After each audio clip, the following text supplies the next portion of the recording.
If your friends aren't aligned with the direction you're going, a lot of times they don't last. And sometimes there's a mourning and a grieving when you let friends go. But you also have to realize it's a gift, because as that person fades, you're going to find somebody with more synergy and maybe more coherence and alignment with the direction you're going.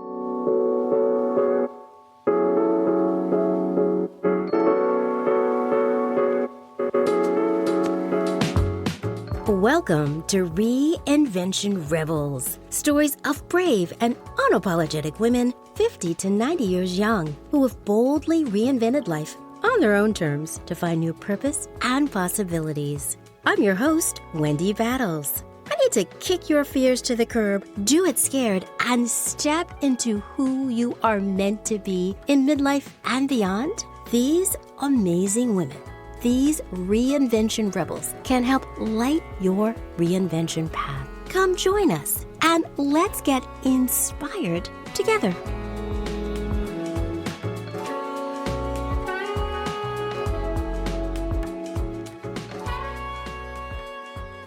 Hey everybody, welcome to another episode of the Reinvention Rebels podcast. I am your host, Wendy. I am so excited that you are here, and I'm just thinking a lot about midlife friendships.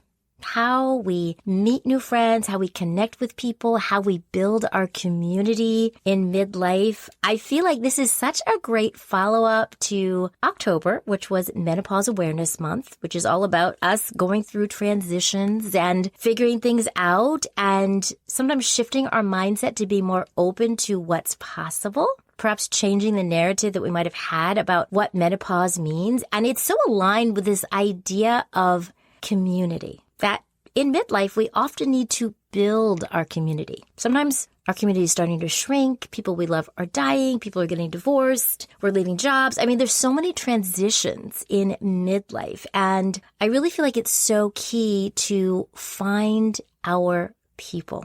To find our people wherever they are, however we find them. So I got really inspired because a couple weeks ago I was in Texas for a conference, and I reached out to a really great friend who I'd never actually met in person, my friend Wendy, who I'm going to introduce you to in just a moment. And we met for the first time, and it was magical. Just this idea of finding this person that you have this deep connection with, even if you haven't even met before, and then solidifying it in person. So today we are talking midlife friendships.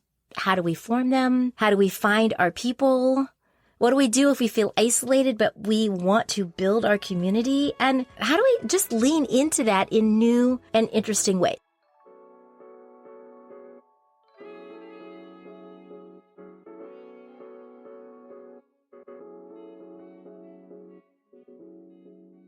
So let me tell you a little bit about Wendy. Wendy was actually on the podcast before, and she is rejoining me in the Reinvention Rebels guest chair. Wendy Hutchinson is a quantum soul healer and published author of Finding the Path of Me, Awakening to Remembering Who I Am and Why I Am Here. I just love that title alone because so many of us at this time were searching, trying to find our true, authentic selves. And Wendy is so herself, as you'll hear. Her mission is to help people heal and energetically align with their highest self to find clarity, alignment, and purpose in their lives. I mean, how can that not resonate with you? And I think so many of us are in that space. We're trying to find that amazing self of ours. Her podcast, The Path of Me, features guests from all walks of life who are living true to their authentic selves and inspiring others to do the same through their passion and work. And I've been honored to be a twice guest on this amazing, insightful, and beautiful podcast. So I'm so excited for this conversation with Wendy, my namesake, Wendy Hutchinson. Welcome back to the Reinvention Rebels guest chair. I'm so honored to be here, Wendy. Thank you for having me back on the show. It's been a while, Wendy, and so much has happened since you were on the show before, which I'm so tickled pink about, including the fact that we actually met in person for the first time, which was just fantastic. So today we're talking about midlife friendships, and I feel like our friendship is such a great example of what is possible. Do you remember how we actually met for the first time, online? Do you even recall how that happened? I honestly do not recall, but I'm guessing that I must have messaged you or something because you kept popping up on my feed on social media or something. I mean, that is a possibility, but honestly, it's been a while, so I don't really remember I don't exactly how it went down. Me either, but I think you might be right because I don't think I knew you before then. And what I think is so interesting is that we could never have met people before, but form a connection with them, have this like instant connection. And I thought about that when we actually did meet, when you said, would you come be on my podcast? And we had this interview, and I just felt like I'd known you for a long time. That happens a lot. I think people's names kind of present to me and they kind of pop out. It's like a pop-up book, their profile pops out or there's something energetic about it. And then if we're meant to meet, it works out. And then there's a connection and a good vibe. And I think we're both really intentional about keeping in touch. So that's huge. And I'm just so grateful. It's been wonderful. And it was the best. Was it not? To meet in person. It was so fun. Oh, We had so much fun. my gosh, me too. That was so fun. And y'all, the backstory of that is that I think I mentioned in the intro, I was going to Texas for this conference. And I just, on a whim one day, either texted or emailed Wendy and said, hey, how far away is Houston from San Antonio? And you were like, it's like 3 hours. It's not that far. I mean, in Texas terms, it's not that far. And you're like, I'll drive up or whatever direction it is. I'll drive and I'll meet you.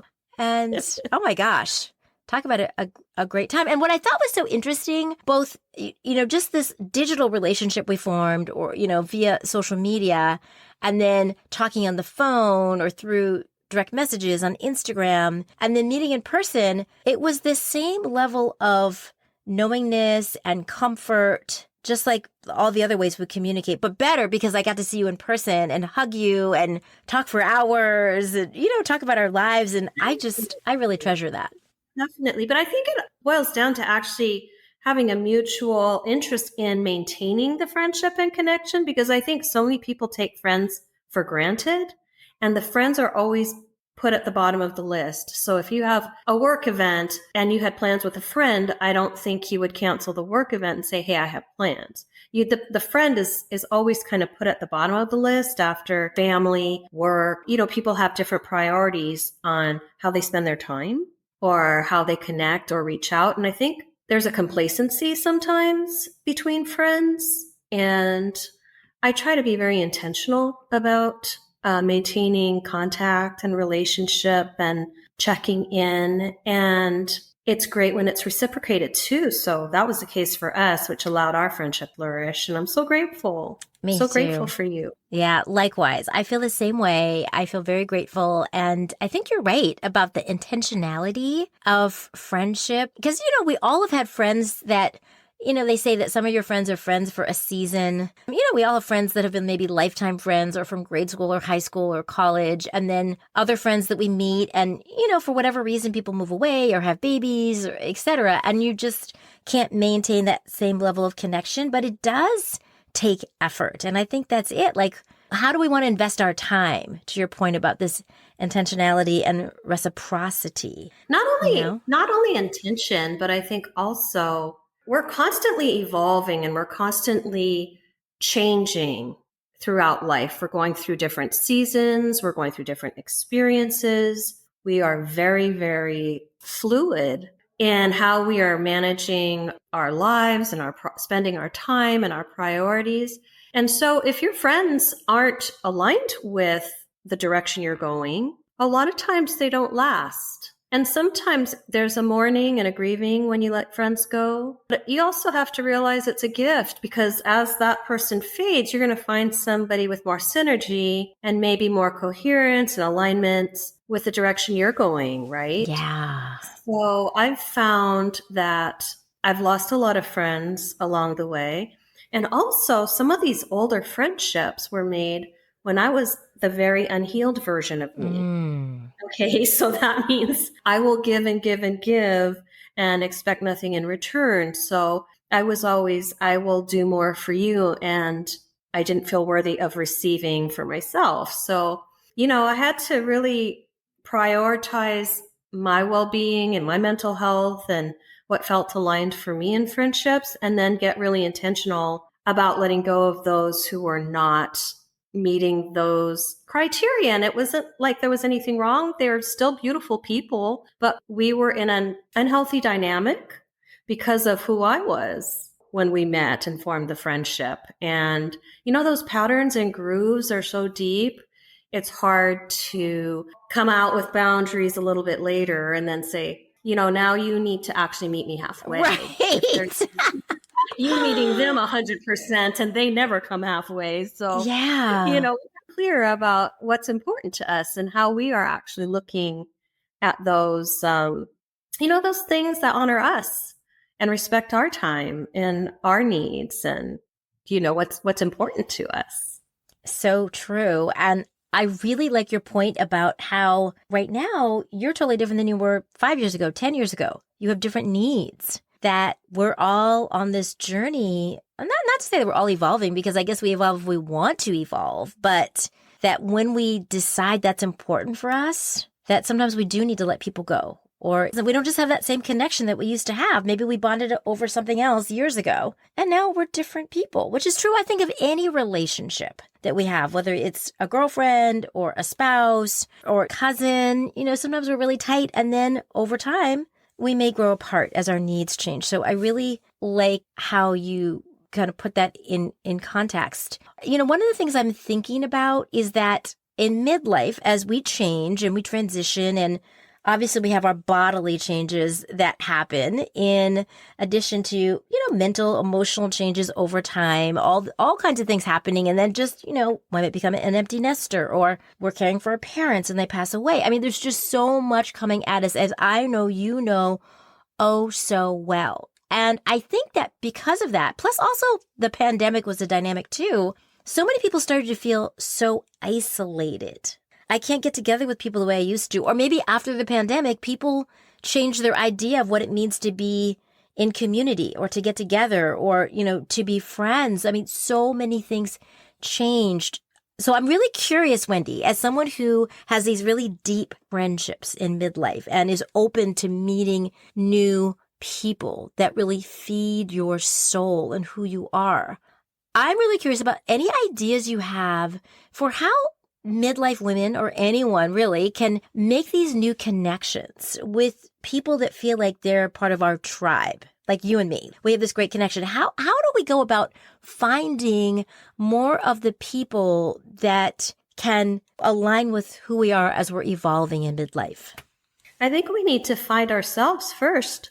If we don't know who we are, then it's like throwing paint on the wall to try and find a friend that's aligned, right? If we are always chameleons, and changing to meet the expectations and needs of other people, we're never really going to find that aligned friend or create intimacy, because it's based on an inauthentic version of ourselves, which is kind of the opposite of what your question was. But I felt that was important to say, that we really need to know ourselves first to create really deep and meaningful relationships.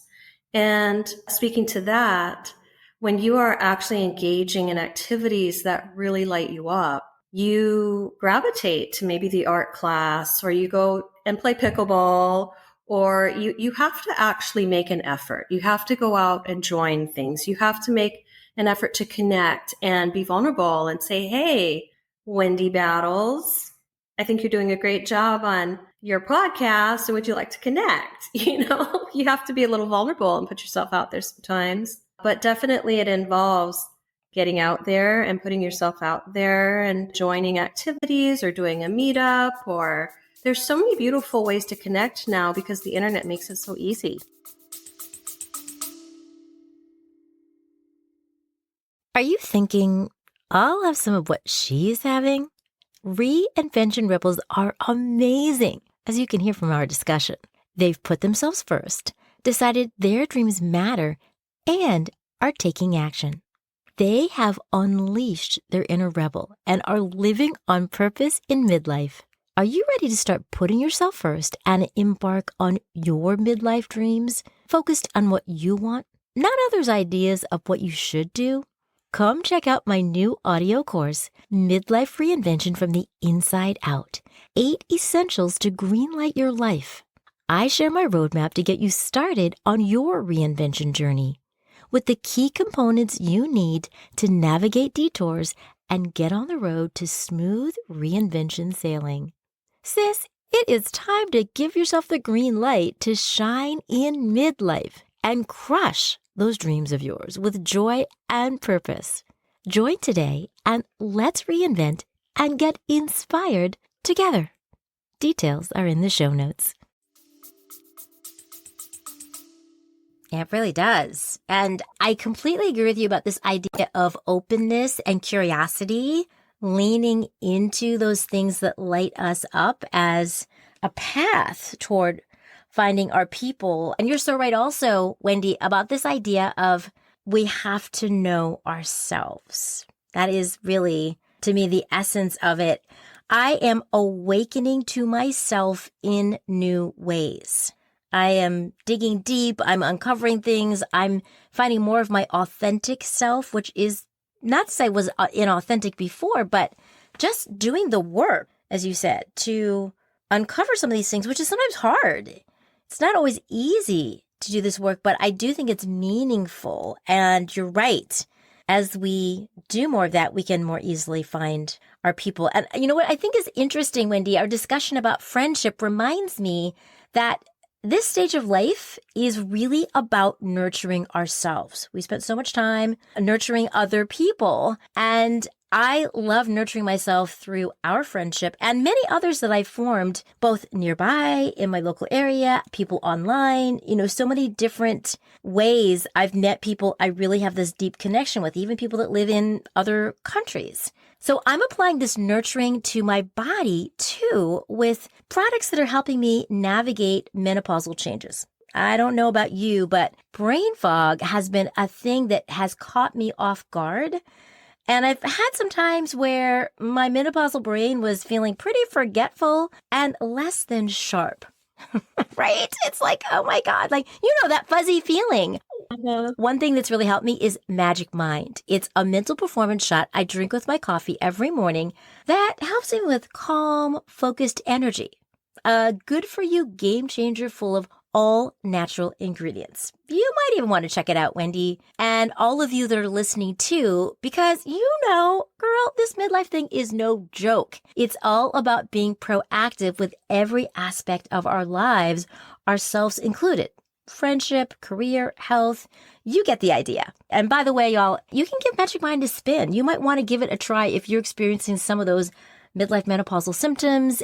And pretty cool, you can get 20% off when you use my special code Rebels20 at checkout. And I've put some details in the show notes about that. So Wendy, I know that I've had my fair share of midlife challenges, especially with, as you know, I've been through it with aging parents and caregiving, with relationships. And, we spend a lot of time, you and me, when we're together and on the phone talking about all of this. And you know how it is. Sometimes these things come up out of left field, or sometimes they've been simmering for a while. What's one way you're seeing midlife challenges through a new lens? And how are your friendships helping with that? I think I'm looking at it more objectively and not so concerned about how I appear to others as I navigate the challenge. I'm not trying to please people. I'm not trying to prove my worthiness through overgiving or overcaring or, I'm not chasing anything. I'm so comfortable in my own skin. And I think the thing that is so unique about midlife, and I think is so beautiful, is women begin to really see themselves.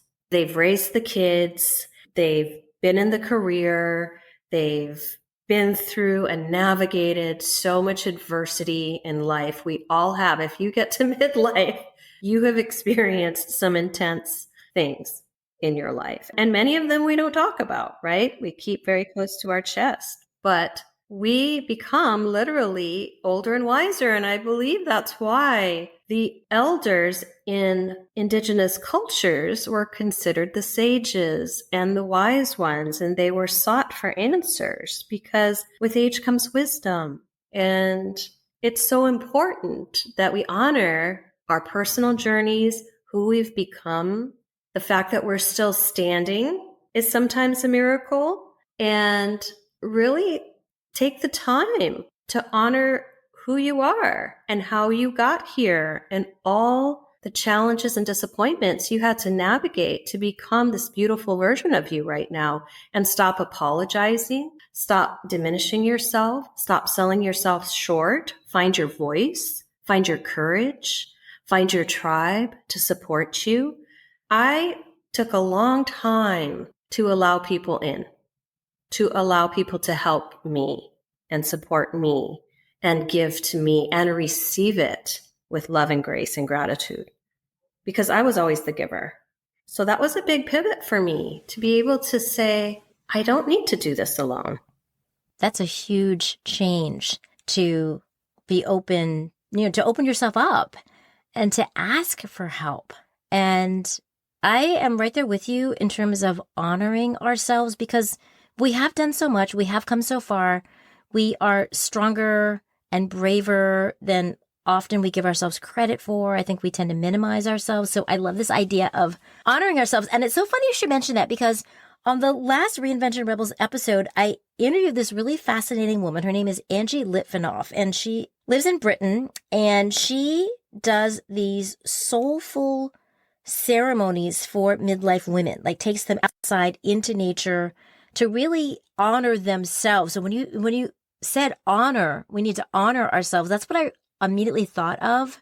This idea of creating a ritual that says, I have arrived. I am this amazing person. And I recognize that in myself now. Maybe I haven't been able to see that before now. And there is something very empowering about recognizing for ourselves just how amazing we are. And I don't mean amazing like in a boastful way, like I'm so great, but just that internal feeling when you feel that inside, and it feels real for you. And I think that there's something to be said for that. This season, the theme of the Reinvention Rebels podcast is Own Your Awesome. And it's very aligned with what you're saying, because I feel like for me, it's an evolving process. I'm learning how to own my awesome, and every day I'm learning new things about myself. And there is something that's really gratifying about sort of stepping onto center stage of my life and acknowledging just how far I've come and how far I want to go.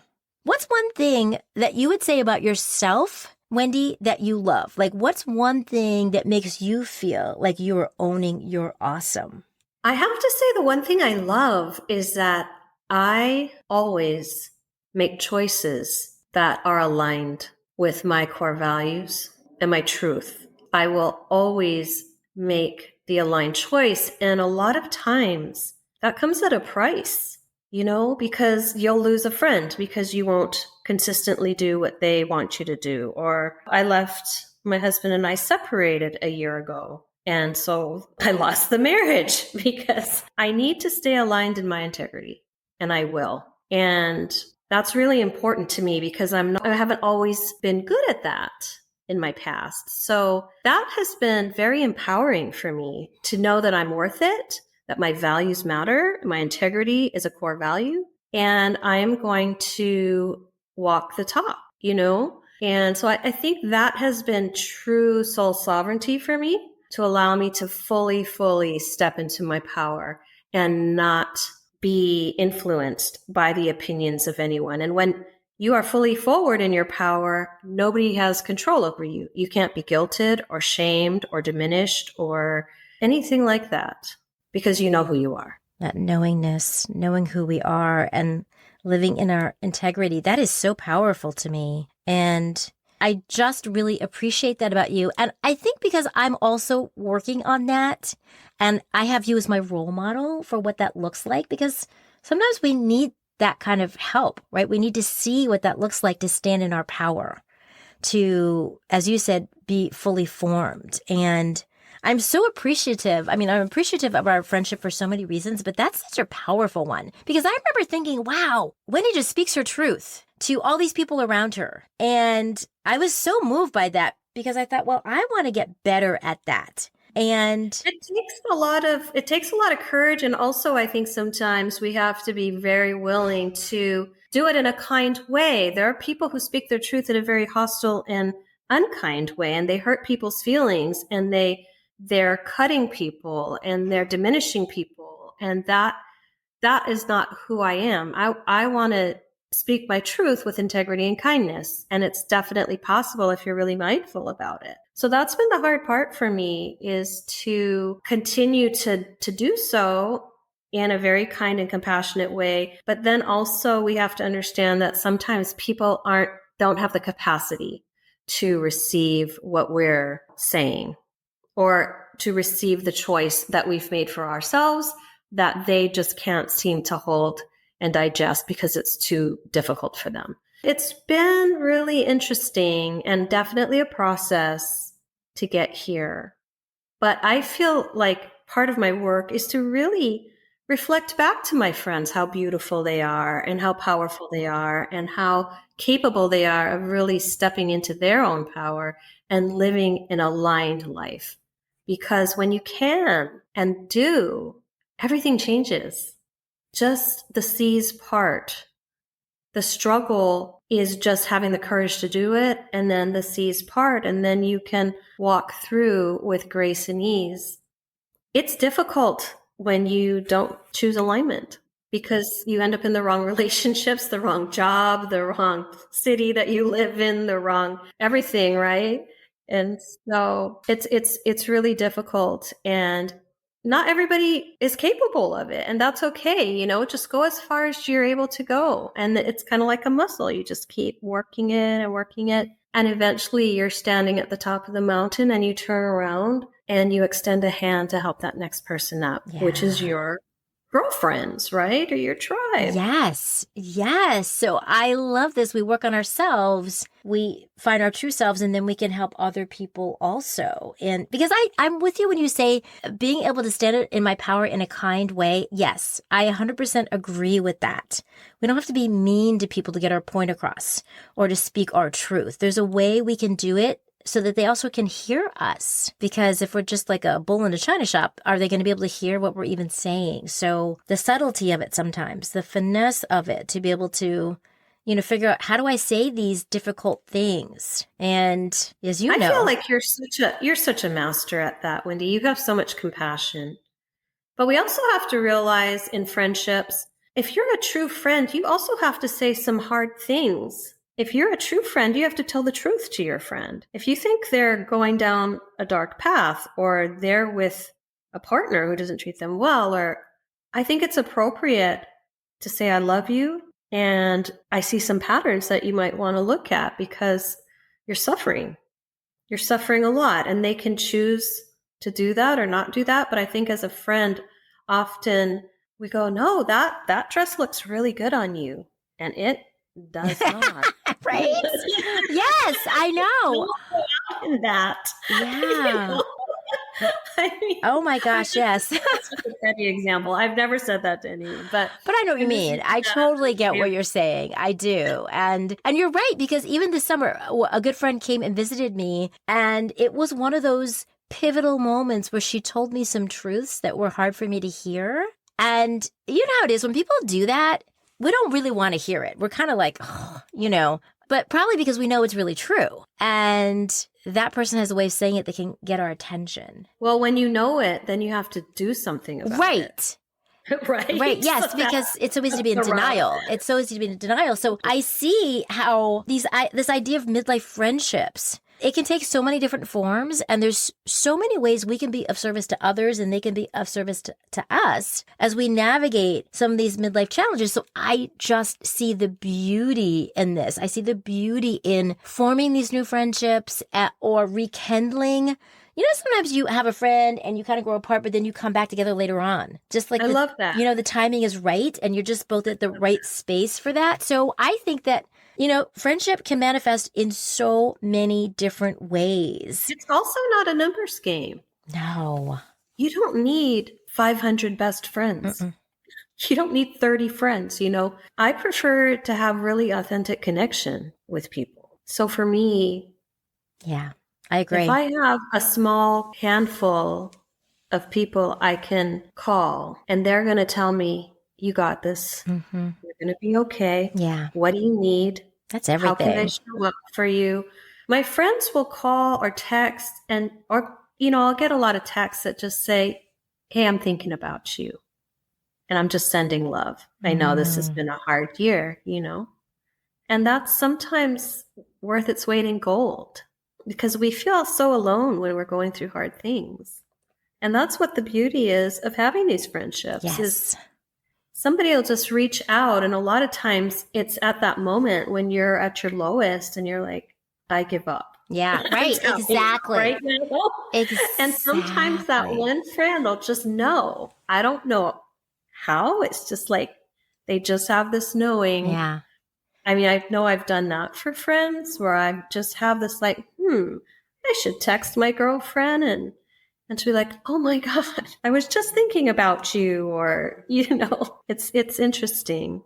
It is. But that's the beauty of having really authentic friendships. And I'm grateful for every one of them. And they're also different, right? Everybody's so different. That you have your travel friend, you have your, let's go deep into business and what I'm doing with the podcast friend. And then you have the friend that, Yes, exactly. Up to San Antonio to see you. Right. I know. Right. I mean, it's so true. We have so many different types. I love it. Yeah. And everyone's so beautiful. They're all so unique. And that's what I love about it. And what I love about women is we have so much to offer. I think organically we're just nurturing, and organically we connect and we hold so much. Women hold so much.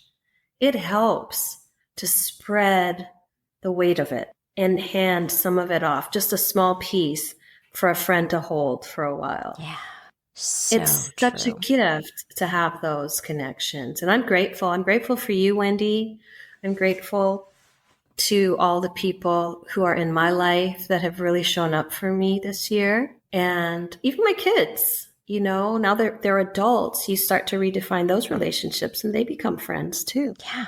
It's like amazing how it can manifest in so many different ways. But I'm completely 100% with you, Wendy. This has been just such a beautiful, beautiful friendship. I am just looking forward to continuing this with you and encouraging and supporting each other just through the travails of life, the ups and downs that we obviously all face. I do want to ask you, as we're wrapping up, I know we could go on and on for hours because you know us, we get together and we just can't stop talking, but and you'll have to go back again, but I do want to ask you where, I'm sure people are listening and they're like, oh my God, Wendy is so cool. And you mentioned she has a podcast and a book. Can you tell us more about where people can find you? Where is Wendy Hutchinson? The best place where everything is on my website. So it's alinealifecoaching.com. It's ALI, N as in Nancy, EA, lifecoaching.com. And I have a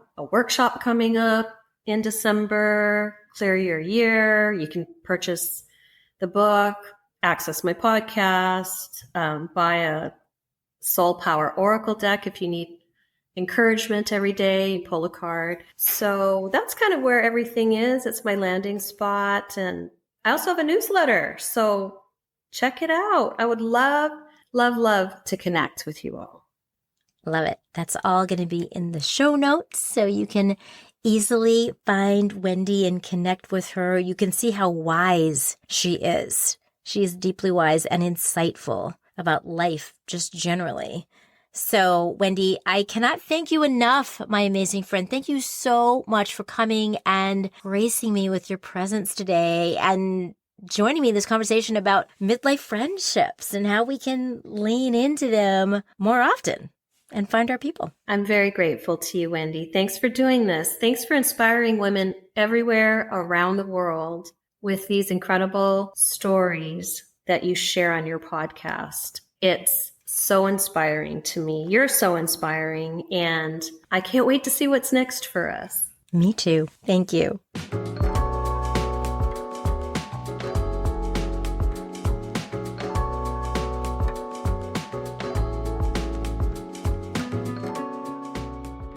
I hope you enjoyed this episode about midlife friendships with my dear, amazing friend, Wendy Hutchinson, as much as I did.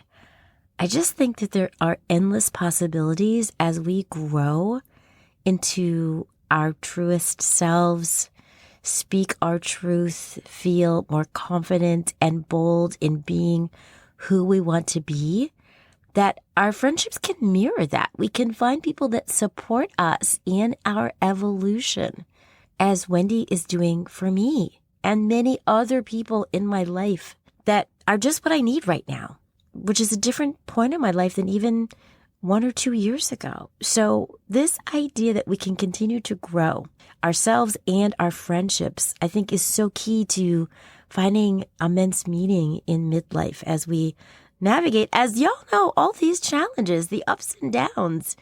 No one ever said it was going to be easy, and there's joy, and then there are the challenges, right? Like all caps, the challenges. So our friendships, they make a difference. If you loved this episode, I want to encourage you to do me a quick favor. Leave me a review on Apple Podcasts or Spotify. Let me know what you loved, rate and review, because this content, I want it to be available for everyone. I want more people to be able to find it more easily, and reviews help with that. So thank you in advance. I really appreciate it. 2 more quick mentions. I always want to encourage you to listen to adjacent podcasts that will help you grow and evolve in midlife. And one of my favorites is hosted by another Wendy Green. Her podcast is called Boomer Banter, and it's about aging well. You know, there's aging. We're all getting older, but then there's aging well. There's aging with intention, vibrancy, and purpose. And that's what Boomer Banter, this podcast, is all about. Wendy has the most engaging guests on her podcast. I'm going to put a link in the show notes. I would encourage you to take a listen to some of the great content that she is sharing and the amazing guests that she invites on. And don't forget, check out Magic Mind, y'all. It's a perfect opportunity to up your mental performance, feel more focused, tuned in, while also this amazing calm feeling. Details about that are in the show notes too. Until next time, Rebels, keep shining your light. The world needs you and all that you have to offer.